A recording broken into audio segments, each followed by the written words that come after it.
the president of the Club for Growth, my old congressional colleague on the Ways and Means Committee, the gentleman from Indiana, Chris Chocola. Chris, welcome to America's Forum.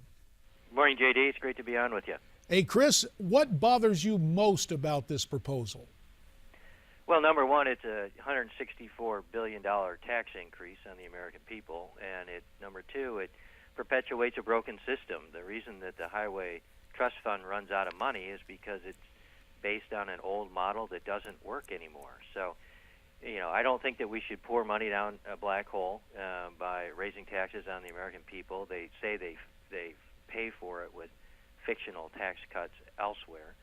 But we ought to figure out a way to reform it. The best idea that we can come up with is just devolve it back to the states. Let the states decide what kind of infrastructure investments they want to make. Let the states decide how they want to pay for it with the state residents that are there.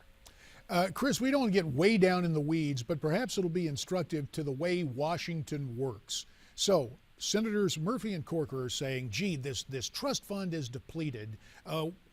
It's not really a tax increase. We're going to balance it out with cuts elsewhere. Is this the old Washington game of doublespeak and double accounting? What are they talking about specifically? Well, what they're talking about is making tax cuts or tax credits, things like the R&D tax credit that some businesses use, permanent. These things are reauthorized every few years.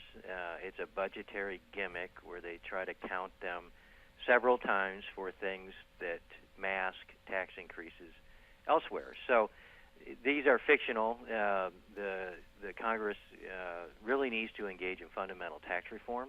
People many times say that we ought to use those perpetual tax credits that keep getting renewed in exchange for real tax reform, and that's not really a horrible idea. But to use them to fund the Highway Trust Fund, which is based on, cars that get low mileage, gas guzzlers of the past, to fund an outdated highway system, is just perpetuating all the wrong things. So they're two separate issues. One, we need fundamental tax reform, and two, we need to find a way to pay for our infrastructure needs in the future. The two are commingled to try to disguise the bad things about each one of them, and hopefully the American people don't get stuck with the bill twice. So let's step back from the lines and shadows in Washington to the bright light of economic empowerment. The name of your organization is Club for Growth. Given what we're anticipating with the rise of fuel prices, courtesy of the unrest in the Middle East and what's going on in Iraq, to have a tax increase of this magnitude come into being in these economic times, what would it do to families around the country and to businesses? Well, obviously it drives up everybody's costs. When people have less money in their pocket, they spend less on economic goods. So we think it's very anti-growth. We think that it's a regressive tax increase. Everybody that stops at the pump pays the same amount.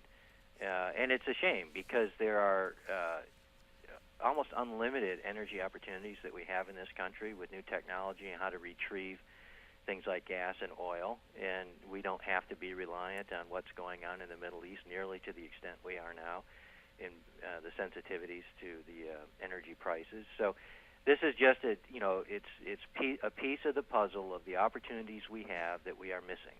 And for two senators to say we want to perpetuate this problem by budgetary charades is really just kind of all you need to know about Washington. So Indiana, I live in Indiana. We is a model that we had a toll road that we leased, got almost $4 billion for it, and now the state is really quite healthy from an infrastructure standpoint. So we need new creative ways to approach our infrastructure needs that this is not an example of at all. Chris, Bob Corker came to Washington when he was able to win the race in Tennessee. It was because he was a problem solver. Here is what Senator Corker is saying of his proposed bipartisan plan with Chris Murphy. Quote, Congress should be embarrassed that it's played chicken with the Highway Trust Fund and allow it to become one of the largest budgeting failures in the federal government. Chris, it seems the obvious question is, why throw more money at something that Senator Corker calls a budgeting failure? Well, that's exactly right. He says it takes courage to be able to offer these things. We don't think it's all that courageous. We think the courageous thing would be to offer fundamental reform. So the Highway Trust Fund requires Davis-Bacon wages. So the taxpayers get stuck time and time again. Now they want to do more damage at the pump. And again, it just masks all the problems that the current setup has, and it is a lack of accountability, unfortunately, that we allow lawmakers to get away with. So let's just raise the price rather than solve the problem. And let's call that courage. It's not a good combination for success. Chris, about a minute left. Policy and politics merge in the form of elections. Is this going to have any impact in the midterm elections, or the presence of midterm elections? Will this put the kibosh on this type of tax increase? Well, the good news is if you choose to look at it that way, is raising the gas tax is a politically very unpopular thing to do. JD, you know that there are very few members of Congress want to go home and say, I just raised the price of gas at the pump for you, because everyone understands that, everyone pays that, and everyone can feel the pain immediately. So I don't think this is going to go very far, but the bigger problem is it's just indicative of the thought processes in Washington. They come up with ways to really engage in budgetary gimmickry, to perpetuate a broken system, and then say we're doing the people's business good for us. Chris Chocola, we'll have to leave it there, sir. Okay. We thank you for your insights as president of the Club for Growth on this proposed increase in the gas tax. Chris, summing up something we saw in Washington from the vast bureaucracy, the question would be, what will it cost the government? When the question really ought to be, what will it cost you and me? We're going to step aside to pay some bills. We will be back with more here on America's Forum.